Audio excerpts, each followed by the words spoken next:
Here on the channel, we are always saying, hey, if you have an idea for a video, drop it in the comments and we'll be more than happy to do one. Somebody did that recently and they said, hey, why don't you do a video about 5 songs with states in the title? So Lauren's going to handle that for us today, coming right up.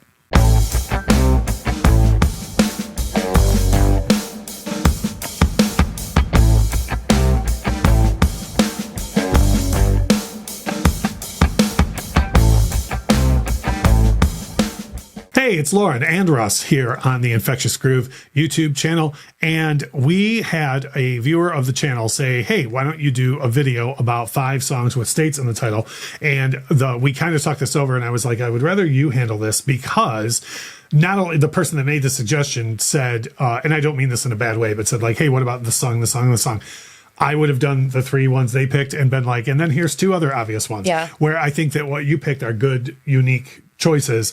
And then also we always are like, hey, leave a comment. Like, I think this leaves the comment section wide open to people being like, try this one, try this one for songs with states in the title. So the first one on your list is fun for me because it reminds me of a different state than the state in the title. But what have you got to kick us off? That's great. The first one will come as no surprise to anyone who knows me, but it is The Biggest Ball of Twine in Minnesota by one Weird Al Yankovic. It's a beautiful song about a road trip. I don't know why, but even people who know Weird Al is just the parody guy, seem to know this song. It has taken on a life of its own, for sure. And if I remember the first time I saw this song live, it was on the first Vanity tour, and I remember freaking out because there was a guy in the crowd with a sign holding, a sign that said "Twine Ball or Bust," and we all just kind of lost our minds. Twine Ball or Bust. It's true. And then he brought it back on the next tour that wasn't like that niche Vanity tour, and it's like, oh, he realized, I think, on that tour that this song has a wider audience. Yeah, it does. It really does. And one thing I want to mention about the song in a second, I always say this in the videos, but we put the links to the description to the songs that we talk about in the video. So if you haven't heard The Biggest Ball of Twine in Minnesota or the rest of the ones that Lauren's going to mention, go ahead and hit the links in the description and you can hear all these songs. But for me, this one is one where it's got Minnesota in the title, but this song reminds me of West Virginia, as you do, because when UHF came out, I bought it, of course, and I was on a family road trip to West Virginia with my family. And so it's like the song is this lighthearted song about a family road trip, and I was on a family road trip when I bought the album, right? So great. So I can, if I ever hear that song, I don't see The Biggest Ball of Twine. I don't see Bernie and the camera and the stickers all over the back of the car. I see the hills of West Virginia because that's where we were on vacation. So I don't have a lot of connection with the rest of the songs on here, but I really wanted to mention that one. So what else do we got? I love it. And again, not a huge surprise coming from me, but there's a track off of Stevie Nicks' album Trouble in Shangri-La that's actually a duet with Natalie Maines called Too Far from Texas.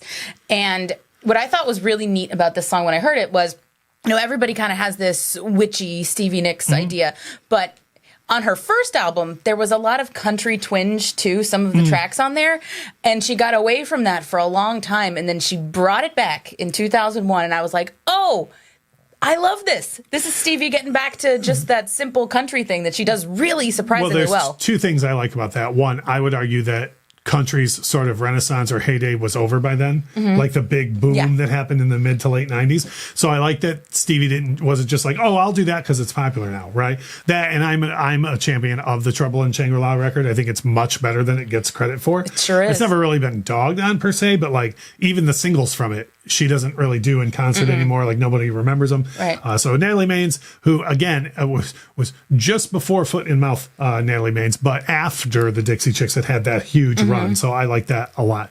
Moving on to number 3. Yeah, this is a fun little song. It's by Fountains of Wayne, who I've talked about on this channel before. And it's a track from their album Out of State Plates called California Sex Lawyer.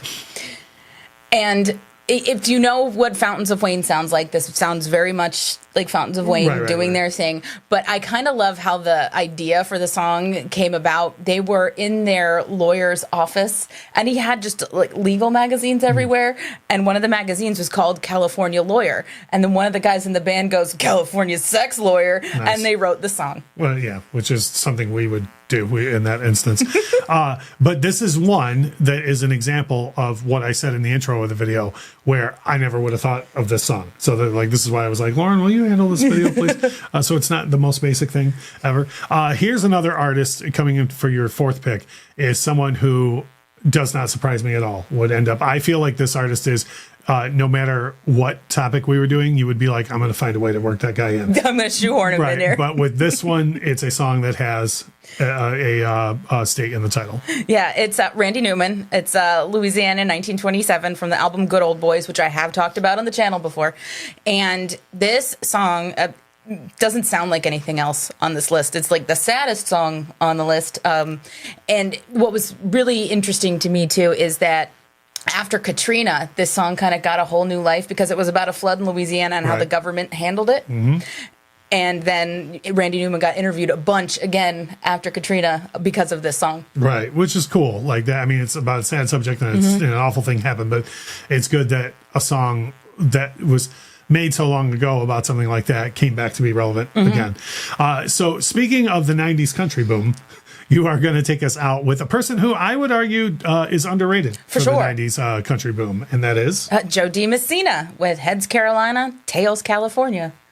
This is just a good old-fashioned country song. Good old-fashioned country song, yeah. And I thought, you know, it's almost 3 states in there. Yeah. Because you've got, you know, Carolina, which one? I don't know. And then California. Yeah, we're not even sure. Which Carolina are we going to? Right. Yeah. But yeah, that's a great point out, because that's one that is, like you said, it's just a good country song, and I don't think she got anywhere near the recognition. No, she definitely didn't. And fun fact, I just wanted to throw this in here too, was the follow-up single to this was called We're Not in Kansas Anymore. So she was just all about the states.